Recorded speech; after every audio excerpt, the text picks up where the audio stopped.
प्रिय छात्रों, राजस्थान सरकार के आदेशानुसार कोरोना काल में संस्कृत शिक्षा विभाग द्वारा संचालित महाविद्यालयों में छात्रों की उपस्थिति अध्ययन हेतु संभव नहीं है। अतः राज्य सरकार के आदेशानुसार छात्रों को ई कंटेम्प्ट के माध्यम से न्याय दर्शन विभागाध्यक्ष राजकीय महाराजा आचार्य संस्कृत महाविद्यालय गांधीनगर जयपुर में स्थित डॉक्टर लक्ष्मी नारायण शर्मा शास्त्री द्वितीय वर्ष के प्रथम पत्र में निर्धारित पुस्तक सारमंजरी तथा माधुरी पंचलक्षणी नाम की दोनों पुस्तकें 50-50 अंक की निर्धारित की गई हैं, जिनका पाठ्यक्रम संस्कृत विश्वविद्यालय के द्वारा निर्धारित किया जाता है। प्रिय छात्रों, आज हम आपको शास्त्री द्वितीय वर्ष के प्रथम पत्र में सारमंजरी जो ग्रंथ है उसका अध्यापन कराएंगे।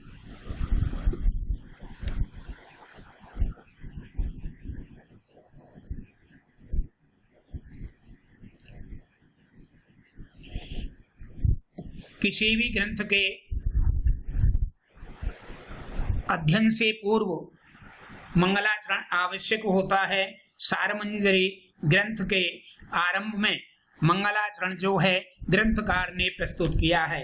हेरम्ब चरणाद्वन्द्वं विघ्ननाशकरं परं प्रणम्य जय कृष्णेन क्रियते सारमंजरी। अर्थात विघ्नों का नाश करने वाले श्रेष्ठ गणेश जी, हेरम्ब जिनका नाम है, हेरम्ब गणेश जी के लिए जो प्रयोग किया गया है। तो गणेश जी जो हैं दोनों चरणों में प्रणाम करके, गणेश जी के दोनों चरणों में प्रणाम करके ग्रंथकार जय कृष्ण जो है सारमंजरी की रचना कर रहे हैं। इसका मंगलाचरण करके मैं आज आपको अध्यापन करा रहा हूँ। सारमंजरी ग्रंथ जो है वह शाब्दबोध से संबंधित ग्रंथ है। शाब्दबोध क्या है, शब्द का बोध किस प्रकार से होता है, ये सब इस ग्रंथ में बताया गया है। और काल कितने प्रकार के होते हैं उसके बारे में भी बताया गया है। तो पहले हम काल के बारे में पढ़ेंगे। तत्र प्रथमतः कालत्रय निरूपणम। यहाँ जो है इस ग्रंथ में काल 3 प्रकार से निरूपण किया गया है। अतीत काल, भविष्यत काल, वर्तमान कालश्च। अतीत कालस्य लक्षणं किं वर्तते सारमंजरी ग्रंथे। अतीत कालस्य लक्षण विषये उक्तम वर्तमान ध्वंसम प्रतियोगित्वम अतीतत्वम। अर्थात वर्तमान के ध्वंस, विनाश, ध्वंस का अर्थ है विनाश होने के उपरांत प्रतियोगी को अतीत कहा जाता है। यह लक्षण अतीत काल का सारमंजरी ग्रंथ के मतानुसार मैंने आपको प्रतिपादित किया है। द्वितीय जो काल है वो भविष्यत काल बताया गया है। भविष्यत कालस्य किम लक्षणम। सारमंजरी ग्रंथे भविष्यत कालस्य लक्षण विषये ग्रंथकारेण उक्तम वर्तमान प्रागभाव प्रतियोगित्वम भविष्यत्वम। अर्थात वर्तमान के प्रागभाव का प्रतियोगी भविष्यत काल होता है। आगे तृतीय काल जो है वो वर्तमान काल है। सारमंजरी ग्रंथ के अनुसार वर्तमान काल का लक्षण क्या है। व्याकरण में तो वर्तमान ये लट कह करके वर्तमान काल का लक्षण हो जाता है, लेकिन न्याय शास्त्र में ऐसा नहीं। नैयायिक शैली में वर्तमान काल का लक्षण जो है वो पृथक है। उसमें बताया है कि स्वावच्छिन्न काल वृत्तित्वम वर्तमानत्वम।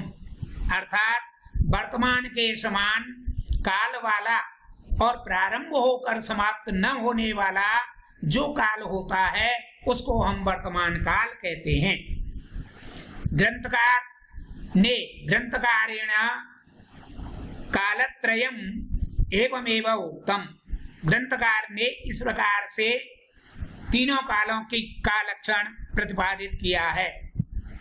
अब इसमें कहते हैं कि वर्तमान काल, भूतकाल, भविष्यत काल, इन तीनों में लकार कौन सा होता है, तो इसका लक्षण बताया है। अत लकारादि शक्ति निरूपणम, अर्थात लकार इत्यादि में शक्ति का निरूपण भी होता है। तत्र लटो वर्तमानत्वम विधिलिंगो भविष्यत्वम, अर्थात यहाँ कहा है कि तत्र वहाँ लटो लट लकार वर्तमानत्वम, वर्तमान में लट लकार होता है। विधिलिंगो भविष्यत्वम, विधिलिंग जो है वो भविष्यत काल में कहा गया है।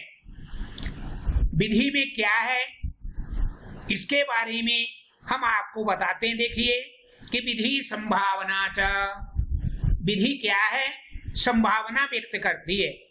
विधि कर्तव्योपदेश, विधि कर्तव्य के उपदेश का आदेश करती है। संभावना कल्पनम, और उसके बारे में संभावना की भी कल्पना की जाती है। लोटो भविष्यत्वम, लोट लकार जो है वो भविष्यत्वम में आशी प्रेरणा च, और आशीर्वादक जो है वो प्रेरणा बताता है। ऐसा है इसके अंदर, ठीक है ना। तो फिर प्रिय छात्रों आगे देखिए, आशी शुभ चिंतनम, आशी शब्द का अर्थ, तो आशी का मतलब होता है आशीर्वादात्मकम, अर्थात शुभ चिंतनम, प्रेरणम प्रवर्तनम। आशीर्लिंगो भविष्यत्वम आशीषश्च, आशीर्लिंग जो है वो भविष्यत काल को आशीर्वादात्मक होता है। लुट लिटो भविष्यत्वम, लुट और लट जो है वो भविष्यत काल को प्रकट करता है। तब्यानीयोर भविष्यत्वम विधिश्च, और कहते हैं तब्य जो प्रत्यय होता है वो उसमें व्याकरण में बताया है, यह न्याय की शैली है, इसलिए यहाँ कहा है लंग लुंगोर अतीतत्वम, लंग और लुंग जो है अतीत काल को प्रकट करता है।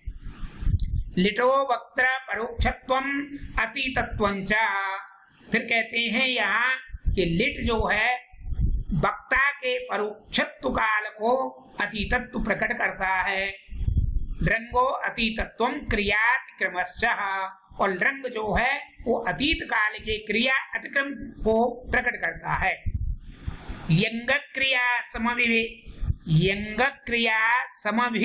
व्यवहारो अतिशयित्वंच, और यंगत जो क्रिया है वो समान व्यवहार को और अतिशय वाक्यों को प्रकट करती है। शनो धात्वर्ता, शन धातु जो है उसके अर्थ को प्रकट करता है।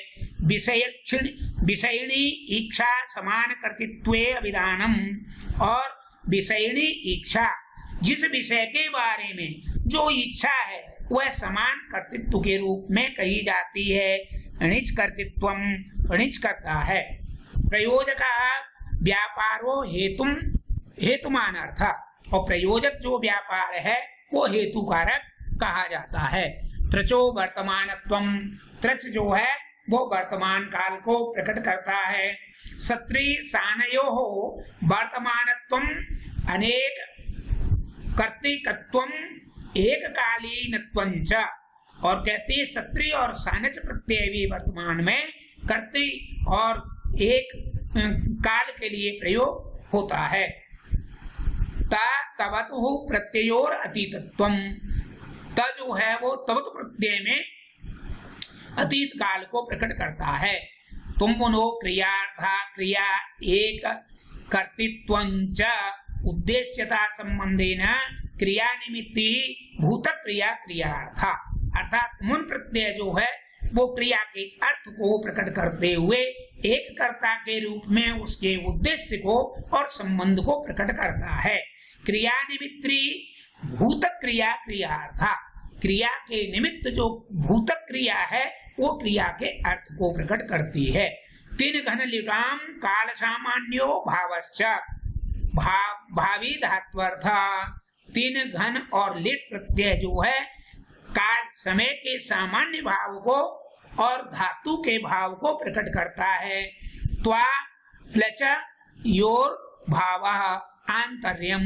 त्वा प्रत्यय जो है और ल्यप प्रत्यय जो है वो आंतर रूप को प्रकट करता है। क्रिया समान कर्तृत्वम अपीति संक्षेपा, अर्थात यहाँ क्रिया का समान जो कर्तृत्व रूप है वह संक्षेप से प्रस्तुत किया जा रहा है। अतलकार स्थानीम तिंगाम आख्यात पदवाच्यत्वम सच, कहते हैं कि लकार इत्यादि जो है वो स्थानीय रूप से तिंग आख्यात पद के द्वारा कहा जाता है। देखिए छात्रों, यहाँ जो हमने ये जो पढ़ा वो तीनों कालों के बारे में अभी सारमंजरी के ग्रंथ के अनुसार आपको मैंने अध्यापन कराया, जिसमें वर्तमान काल, भविष्यत काल और भूतकाल ये सब आपको प्रस्तुत किया गया। अब यहाँ कहते हैं कि आख्यात त्रिविधा, आख्यात कितने प्रकार के होते हैं। देखिए छात्रों, पेपर के अंदर 2-2 नंबर के छोटे छोटे प्रश्न आते हैं, जैसे किम नाम आख्यातम, आख्यातस कतिविधा, तो आपको लिखना होगा आख्यातम त्रिविधम, ठीक है ना।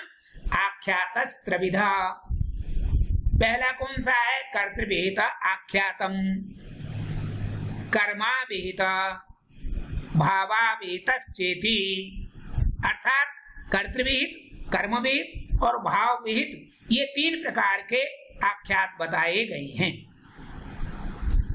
अथ कर्तृविहिताख्यातस्य कृतावेव शक्ति, कर्तृविहित जो आख्यात है उसमें शक्ति होती है। कैसे, आप देखेंगे आगे।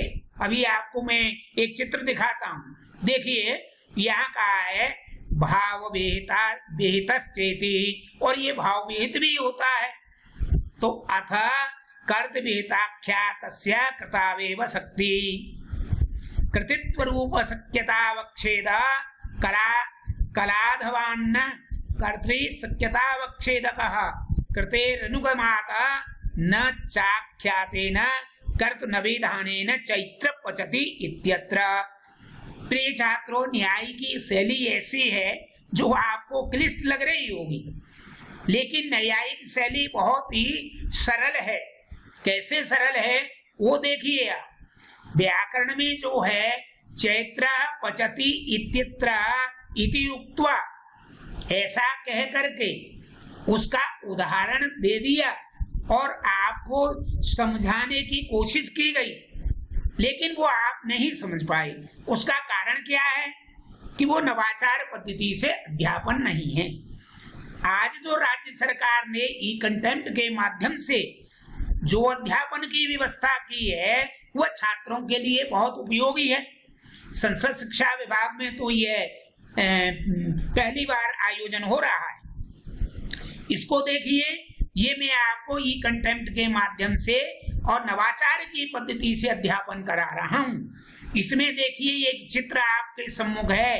ये उदाहरण है कि चैत्र पचति इत्यत्र, अर्थात इसका अर्थ है चैत्र भोजन बना रहा है। का चैत्र, चैत्र नाम का जन, चैत्र नाम का व्यक्ति है।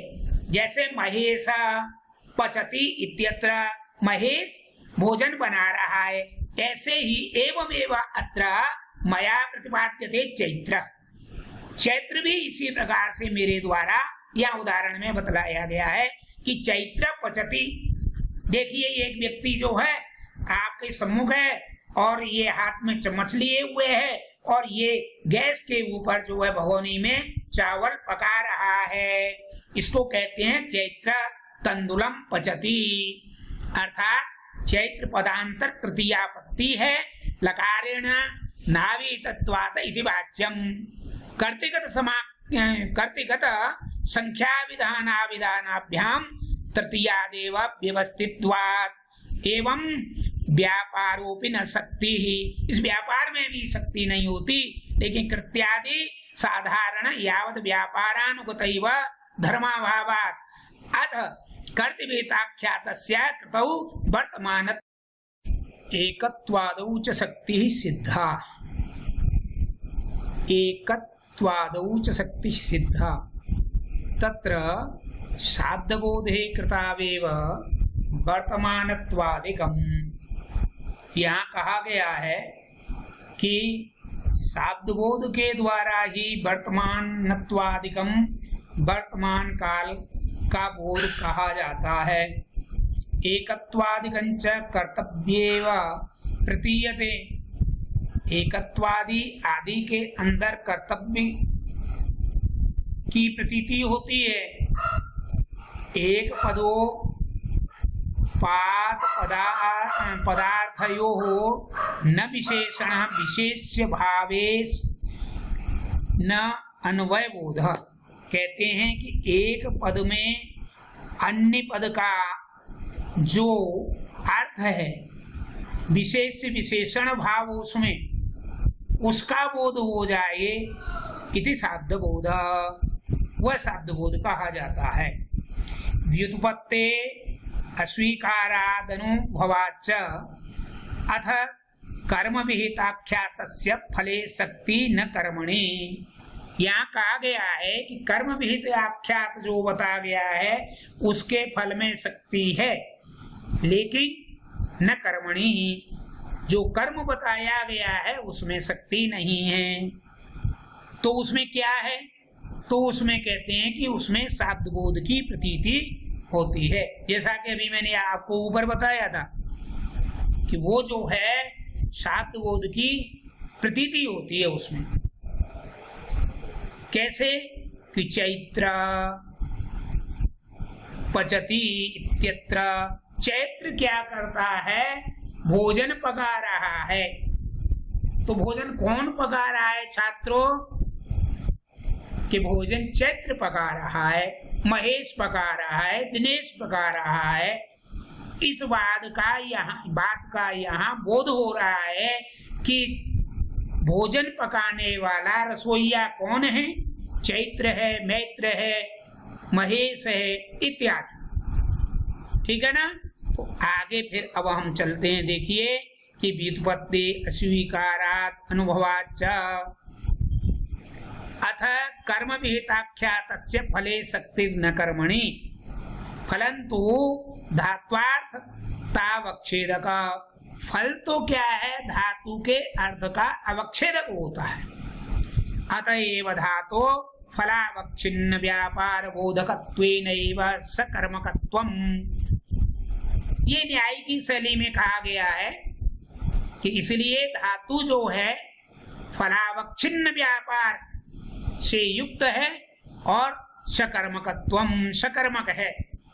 तदबोधकत्वे चाकर्मकत्वम् इति बोध्यम। उसके बोध से ही कर्म का बोध होता है। तो कर्माख्यातस्य फले वर्तमानत्वात् दावे कत्वादौ च शक्ति। कहते हैं कर्म जो आख्यात है, आख्यात में जो कर्म कहा गया है उसमें फल और वर्तमान काल की दोनों की उपस्थिति है और उसमें शक्ति उत्पन्न होती है। शाब्द बोध हेतु, शाब्द बोध में तो वर्तमानत्वम फले है। शाब्द बोध जो हो रहा है उसमें वर्तमान फल की कल्पना की जाती है। जैसे हमने पढ़ा कि चैत्र तंदुलम पचति, चैत्र चावल पका रहा है। चैत्र भोजनम पचति, चैत्र भोजन पका। तो क्या पका रहा है? वो वर्तमान में पका रहा है। क्या चीज पका रहा है? इस चीज का हमको बोध होता है। इसलिए यह कहा गया है कि शाब्द बोधे तो वर्तमानत्वम फले। शाब्द बोध के द्वारा वर्तमान में जो कार्य हो रहा है उसके फल की उपस्थिति होती है। एकत्वादिकंच फलाश्रये कर्माण्येव प्रतीयते। और एकत्वादि में फल के आश्रय की और कर्म की प्रतीति होती है। तो तेन तंदुलम पच्यता, अर्थात चैत्र क्या कर रहा है? भोजनम पच्यता, भोजन पका रहा है। तो क्या भोजन पका रहा है? यहाँ ये उपस्थिति होती है प्रश्न की। तो तेना तंदुलम पच्यता, इस वाक्य में ये सिद्ध हो गया कि चैत्र जो है भोजन जो पका रहा है वह भोजन क्या पका रहा है, तंदुल पच्यता, चावल पका रहा है, ऐसा कहा गया। चैत्र पदांतरम तृतीया पत्ति। अब यहाँ क्या उपस्थिति हुई, चैत्र पद में तृतीया की उपस्थिति हो गई। कैसे कि चैत्र के द्वारा, चैत्र के द्वारा भोजन पकाया जाता है। बोध हुआ चैत्र भोजन पका रहा है, इधर दूसरा बोध हुआ चैत्र तंदुलम पचती, चावल पका रहा है। लेकिन कौन पका रहा है, चैत्र पदांतरम तृतीया पत्ति लकारेण न अविहितत्वात् इति वाच्यम, अर्थात चैत्र के द्वारा भोजन पकाया जा रहा है, ऐसा भी बोध हो रहा है। तो कर्तृगत संख्या विधानाना नभिधानाभ्याम तृतीयादेर व्यवस्थापित्वात्, अर्थात तीसरी व्यवस्था भी यहाँ उपस्थित हो गई। एवं व्यापारे न शक्ति, इसमें व्यापार में शक्ति नहीं है, लेकिन कृत्यादि साधारण यावद व्यापारानुगतैव धर्माभावात्, तो किया हुआ जो कार्य है उसमें साधारण व्यापार की प्रतीति होती है, और धर्माभावात्, जो उसका धर्म है, चैत्र का जो धर्म है क्या है, भोजन का पकाना, उसकी भी उपस्थिति हो रही है। अतः कर्तव्येताख्यातस्य कृतौ वर्तमानत्वादौ एकत्वादौ च शक्ति सिद्धा। कहते हैं कर्ता के द्वारा जो कहा गया वाक्य है उसमें वर्तमान काल की उपस्थिति हो रही है और एक शक्ति की उपस्थिति हो रही है, ऐसा सिद्ध हो रहा है।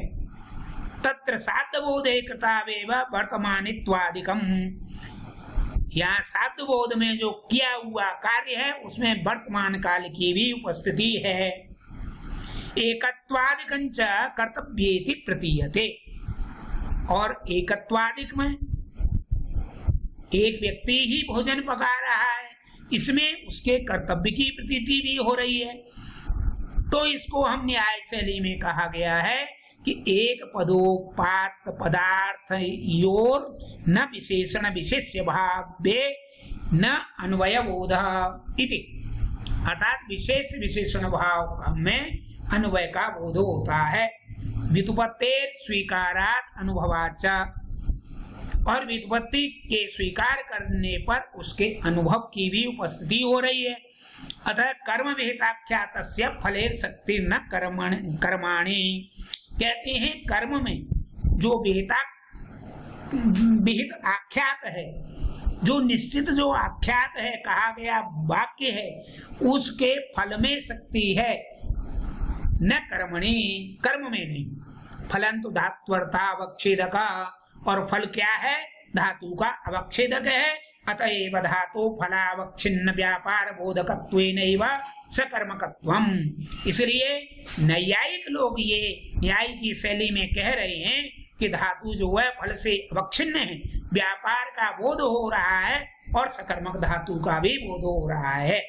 तदबोधकत्व है चाकर्मकत्वम इति बोध्यम,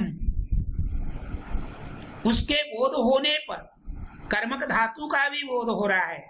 कर्मख्यातस्य फले वर्तमानत्वादे कत्वादौ च शक्ति, और कर्म में जो कहा गया फल है वो वर्तमान काल भी की उपस्थिति हो रही है और उसमें शक्ति प्रतीत हो रही है।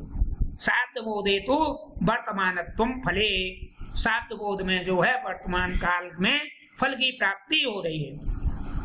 एकत्वादिकंच फलाश्रय कर्माण्येव प्रतीयते, और एकत्वादिकंच, एक जो कार्य का करता है उसके फल में कर्म की भी प्रतीति हो रही है। तेन तंदुला पच्यता, अर्थात ये सिद्ध हो रहा है कि उसके द्वारा जो चावल पकाया जा रहा है।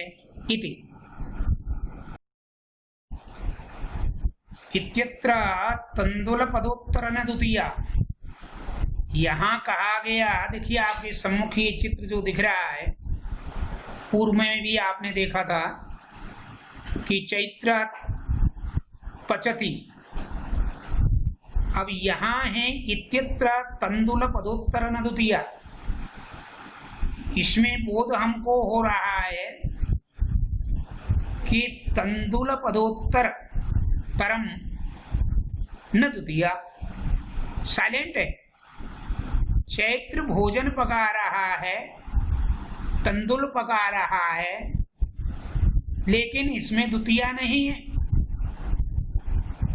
द्वितीया विभक्ति का बोध नहीं हो रहा है।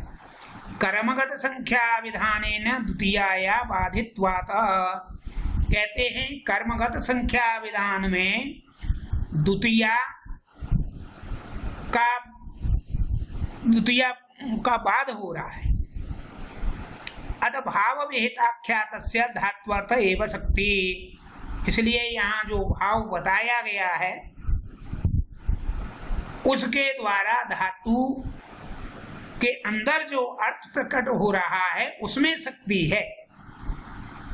अत्र संख्या नन्वितेन तत्र प्रथमांत पदाभावात्, यहाँ संख्या में अन्वय होने के कारण प्रथमांत पद में जो है, प्रथमांत जो पद है उससे आख्यातेन यत्र संख्योक्ता, आख्यात के द्वारा जो संख्या कही गई है तत्र प्रथमांत पदोपस्थाप्य,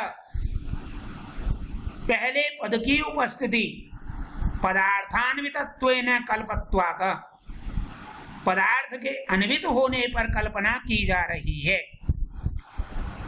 एक वचनंतु प्रयोग साधुत्वार्थमेवेति भाव, एक वचन में देखो बच्चों, एक वचन में जो प्रयोग किया गया है चैत्र, वो श्रेष्ठ है। अथाख्यातस्य विशेषार्थकम, अथाख्यातस्य विशेषार्थ कथनम, अर्थात जो आख्यात कहा गया है उसके द्वारा विशेष जो अर्थ का कहना है वो सविषयक पदार्थाविधान धायी धातुत्तर कर्म कर्तृ बेताख्या तस्याश्रयत्वे लक्षणा, कहते हैं कि यहाँ जो कर्तृविहिताख्यातस्य, कर्ता के द्वारा जो किया गया कार्य है उसमें लक्षणा की उपस्थिति हो रही है। यथा करोति करता है, द्वेष्टि यतते जानाति इच्छति स्यादय इत्यादि उदाहरण है इसमें। एवं चेतने, इस प्रकार से रथो गच्छति इत्यत्र, अर्थात ये दूसरा उदाहरण की उपस्थिति हो गई कि रथो गच्छति इत्यत्र, रथ जा रहा है अर्थात रथ चल रहा है। तो व्यापाश्रये लक्षणा, इस व्यापार में लक्षणा की उपस्थिति हो रही है। नश्यति इत्यत्र प्रतियोगित्वे लक्षणा, नश्यति इस वाक्य में प्रतियोगी की लक्षणा हो रही है। आप देख रहे हैं ये रथ चल रहा है, घोड़े हैं, चालक है, अतएव नश्यति, इसलिए यहाँ नश्यति, नक्ष्यति, नष्ट इत्यादि ये सब जो है वर्तमानत्वादिकम प्रतियोगित्वम एवान्वेति, यह वर्तमान काल के प्रतियोगी हैं, ऐसा मान लीजिए आप। न्याय की शैली है, आपके सिर से ऊपर जा रही होगी ये मैं मानता हूं, लेकिन आप इसको चिंता न करें। आपको नवाचार पद्धति से इसीलिए पढ़ाया जा रहा है कि आपको, आप छात्रों इसको दृश्य करके, देख करके, श्रवण करके और अच्छी तरह से इसका ज्ञान हो जाए।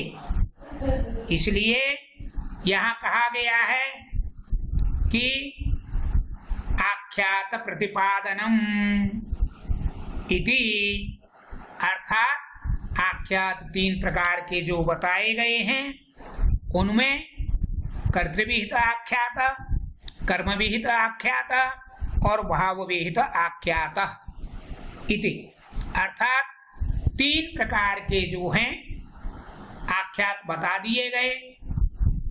अब आख्यात जो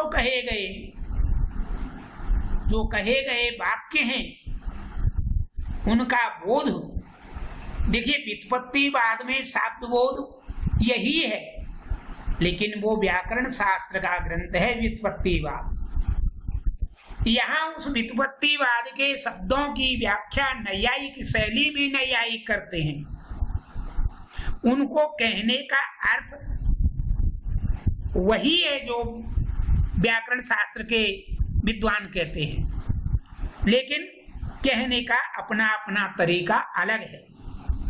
इसलिए द्वितीय बिंदु में बिंदु 11 हो गए, लेकिन चैत्र पचती इसके साथ जो है बोध हुआ कर्म विहित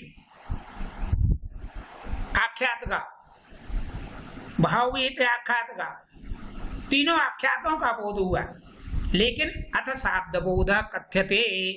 अब यहाँ शाब्द बोध को बताया जा रहा है।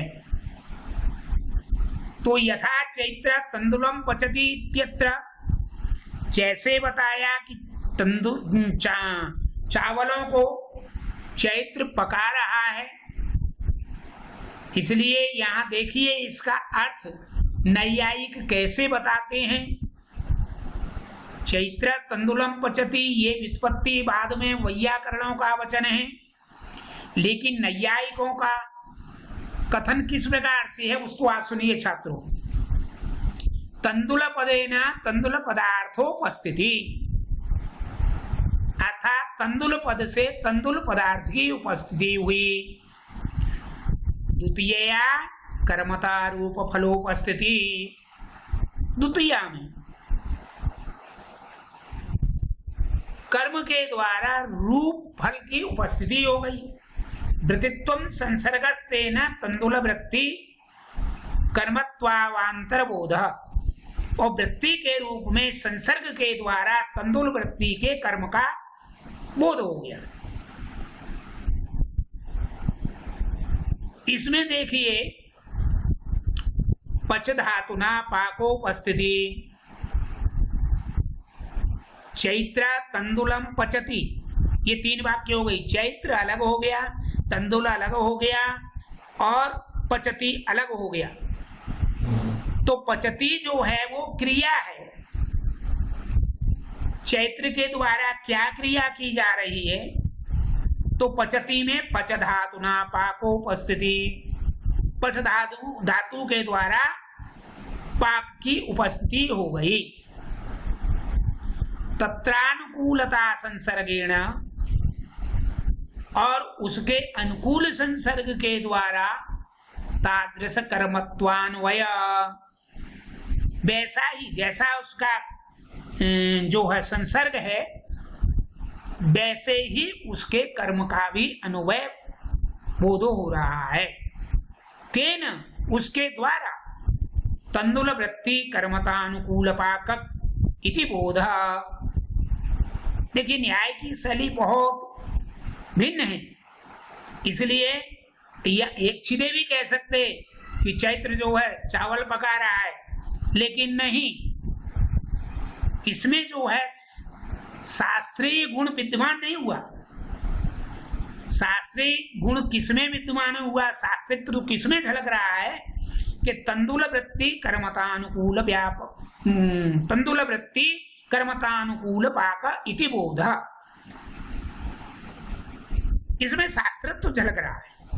अर्थात तंदुल वृत्ति जो है, व्यवहार जो है, वो कर्म के अनुकूल पाक की क्रिया हो रही है, ऐसा बोध हो रहा है। अतः आख्यातेन कृत्युपस्थिति, आख्यात वाक्य के द्वारा किए हुए कार्य की उपस्थिति भी हो रही है। तत्र अनुकूलता संसर्गेण तादृश पाकान्वयः। अब वहां ये बताया गया कि उस स्थान पर तत्र अनुकूलता संसर्गेण, वहां अनुकूल संसर्ग हुआ, उसके द्वारा तादृश उसी प्रकार का पाक का अनुभव का बोध हुआ।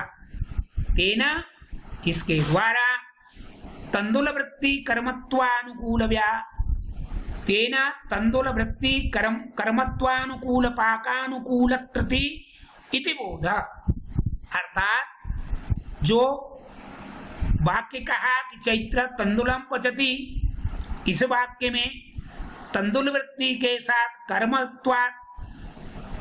कर्म के अनुकूल पाक के अनुकूल जो है दोनों ही बोध हो रहे हैं। अतः ततश्चैत्र पदेन चैत्रोपस्थिति, और चैत्र पद के द्वारा चैत्र की उपस्थिति हो रही है, तंदुल पद के द्वारा कर्म की उपस्थिति हो रही है, और पचती पद के द्वारा क्रिया की उपस्थिति हो रही है। छात्रों, शायद आपकी समझ में आ गया होगा कि चैत्र तंदुलम पचति, इस वाक्य का क्या अर्थ है, और इसकी व्याख्या मैंने आपके सम्मुख प्रस्तुत की है। उसका पृथक पृथक अर्थ भी बता दिया है। तत्राश्रयत्व संसर्गेण तादृश कृतेर अन्वय, उसके आश्रित संसर्ग से वैसा ही उसका अन्वय घटित होता है। तेन तंदुल वृत्ति कर्मतानुकूल पाकानुकूल कृत्याश्रयश्चैत्र इति महावाक्यार्थबोध। अर्थात जो शाब्द बोध कहा गया है, शाब्द बोध का अर्थ ही है कि शब्द का बोध हो जाना, किसी भी पद का बोध हो जाना। जो पद है वो क्या कहना चाह रहा है, उसका क्या भाव है, क्या क्रिया है, क्या कर्म है, इस सब का बोध हो जाना ही शाब्द बोध कहा जाता है। तो इसलिए इसको महावाक्यार्थ बोध की उपाधि दी गई है। प्रिय छात्रों, आज का लेसन हम इतना ही पढ़ेंगे, और आप निरंतर जो है ई कंटेंट के माध्यम से सारमंजरी नाम के ग्रंथ को निरंतर श्रवण करते रहेंगे, लेखन करते रहेंगे, और अपनी परीक्षा की तैयारी के लिए भी इसको विशेष रूप से नोट करते रहेंगे। जब सारमंजरी ग्रंथ पूर्ण हो जाएगा तो 50 नंबर का आपको माथुरी पंचलक्षणी पढ़ाएंगे। सूक्ष्म रूप से बता देता हूं, जो 50 नंबर की माथुरी पंचलक्षणी है उसमें भी व्याप्ति के 5 लक्षण हैं, और कोई चीज नहीं है। 5 लक्षण जो हैं व्याप्ति के हैं। 5 प्रकार की व्याप्ति होती है, उसके बारे में बताया है, वो भी 50 नंबर का है, और यह सारमंजरी नाम का ग्रंथ भी 50 नंबर का है। यह दोनों मिलकर के 100 नंबर का पेपर आपका आएगा, जिसको कि आपको हल करना है। ध्यान रहे, जैसा मैंने आपको बताया है आपकी समझ में आ चुका होगा। आप यथा समय निर्धारित समय में आप अपने मोबाइल पर ये व्याख्यान श्रवण करेंगे और नोट करेंगे, और क्लास को कभी छोड़ेंगे नहीं, ऐसी मेरी आपसे निवेदन है।